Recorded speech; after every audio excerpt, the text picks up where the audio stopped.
Hey guys, if you are struggling with control over your kids and you want to learn how to have less control and be less controlling, then I think you're going to really appreciate this video because I myself come from a long line of parents and individuals that like to control. And this was something that I've been really struggling with recently because our son is 8 years old, our daughter's 6, and our newborn is 0. So as our son is getting older, I have noticed that it's like we're going into that transition period where I'm noticing the need to give him more autonomy and control over his life and over his decisions, right? As he's becoming more, entering teenagehood, right? And I notice this kind of uncertainty and anxiety and stress that it causes in me, this feeling of needing to give up control and let him make his own decisions and let him make his own mistakes, right? So I was really struggling with this. I was really stressed about it.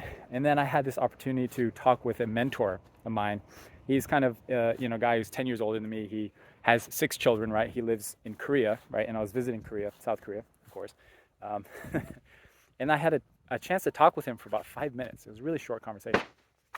And he asked me, how you doing? Which no one ever asked me, like, how are you doing with parenting? He was like, how you been? And I was like, actually, honestly, it's been really stressful. It's been really hard. And when I said that, he immediately knew what I was going through. Like it was this instant connection. And he just intuitively was like, I get what you mean. And he said, my oldest daughter is 20 years old out of 6 kids. He said, my oldest is 20 years old. And this is what he said, the hardest thing that I've had to do is let go of control and let her make mistakes and be her own woman. And that's all he said. And that the conversation ended from there, right? But that one conversation changed my life. It changed my perspective. It completely radically changed the way that I view control and raising kids. Because until that moment, I believed, like subconsciously, I believed that imploring a bit of control over my kids is good because I know what's best for them. And that's a belief that I had that I actually don't agree with now.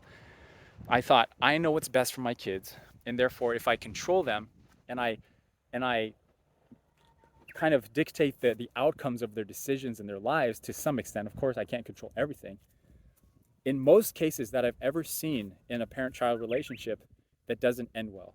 In most cases, it actually pushes children away and it causes children to want to react in the opposite direction, in the opposite way that their parents have been educating them. And we see this over and over in society, right?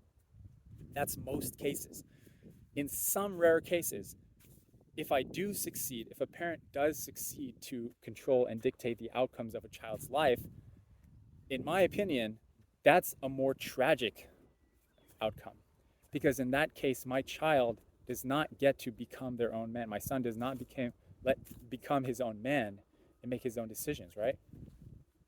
And so it was like a conversation that just changed a belief. It broke a belief that I had about me knowing what's best for my kids. Because actually, the worst case scenario, in my opinion, in my own parent child relationship, you can think about this yourself.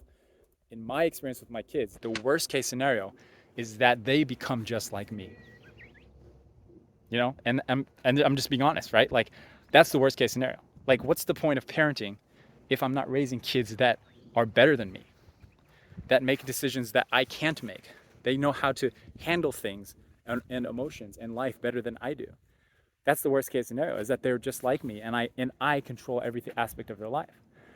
So when I realized that, it helped me give me some mental liberation and not feeling this need to constantly like watch my kids and what they're doing, what are they watching, how are they spending their time, who are they talking to, and all this stuff.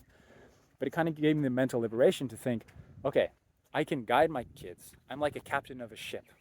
And I can tell them which direction we're going or which direction I believe is a healthy, choice. But in the end, they will have to decide on their own. And in the end, they don't answer to me, actually. They answer to their conscience. And I believe they answer to God and their own relationship with God and their conscience. So this has been helpful for me because I stopped having this fundamental belief that I know what's best. But actually, I don't know what's best. I don't. And together, my wife and I can give them what's best.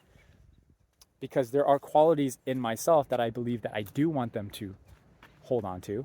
And the chances of them becoming anything like me are basically none if I continue to control and be upset and try to dictate their lives. But I'd rather they take my characteristics that I like about myself, like my curiosity or my, my desire to help people or something like that. And I would like them to also gain the qualities of my wife that I appreciate about her, in that she's loving, she's supportive, she's serving, she thinks about others, right?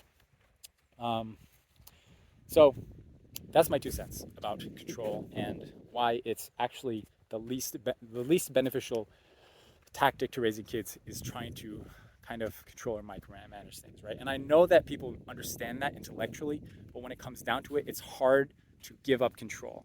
But changing my belief fundamentally from I know what's best for my kids to actually don't know what's my best and I need to be open to them making decisions that actually might be better for them, and that fundamental belief helped it be easier to give up control, even though I know control is not a good thing. Does that make sense?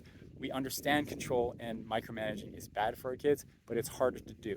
But when you change your belief, it becomes easy to do because then we understand the ramifications and the impact of those decisions. Okay, lots of love to you guys. That's all I have for you. See ya.